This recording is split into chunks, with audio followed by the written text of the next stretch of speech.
Some of the most intense connections are actually the least stable ones. You think about them more, you feel more pulled in, and you replay everything in your head over and over again. And part of you calls that chemistry. But what if that intensity is actually your mind trying to solve something it cannot understand? Hi, I'm Dr. Sharzad Jalali, clinical psychologist, and today we're talking about how most people think a situationship is just casual but complicated. However, from a psychological perspective, it's something more specific. It's a relationship without resolution. There's emotional access without emotional definition. And that creates a very particular internal state. One where your mind stays open instead of settling. Here's what's rarely discussed. Your brain is constantly trying to predict emotional outcomes. When someone is consistent, your brain relaxes. There's nothing to figure out. It knows what to expect. But when someone is inconsistent, your brain goes into prediction mode.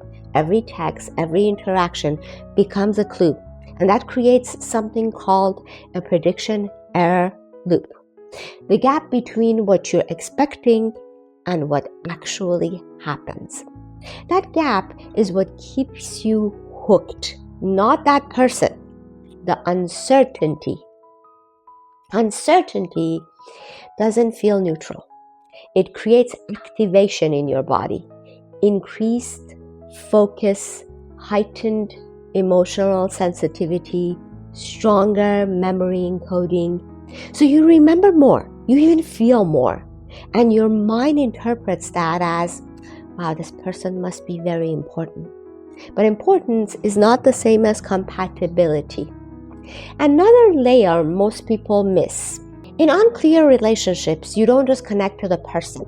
You connect to the possibility of who you could be with them. Because nothing is defined, your mind fills in the gap. You imagine the future, you assign meaning to small moments, you build a version of the relationship that doesn't really fully exist. So you're not just attached to them, you're attached to a projection.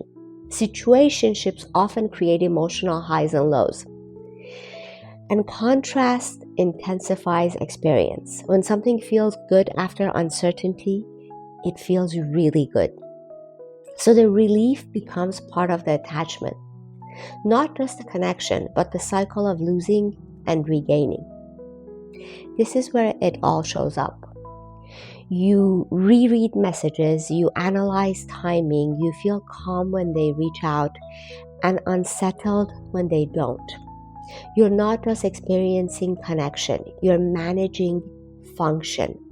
Instead of asking, do I feel a lot? Ask, do I feel settled or activated? Do I understand where I stand, or am I constantly interpreting? Is my connection growing through clarity or through guessing? Try this shift. Stop tracking intensity. Start tracking resolution. After interactions, ask, do I feel more clear or more confused? Clarity stabilizes the nervous system. Confusion prolongs engagement. And prolonged engagement can feel like attachment, even when it's not grounded. Not everything that pulls you in is meant to hold you. Some connections feel powerful because they're unresolved. But healthy connections don't rely on uncertainty to feel alive.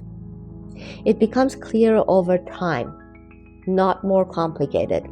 And the moment you stop mistaking confusion for depth, your relationship begins to change.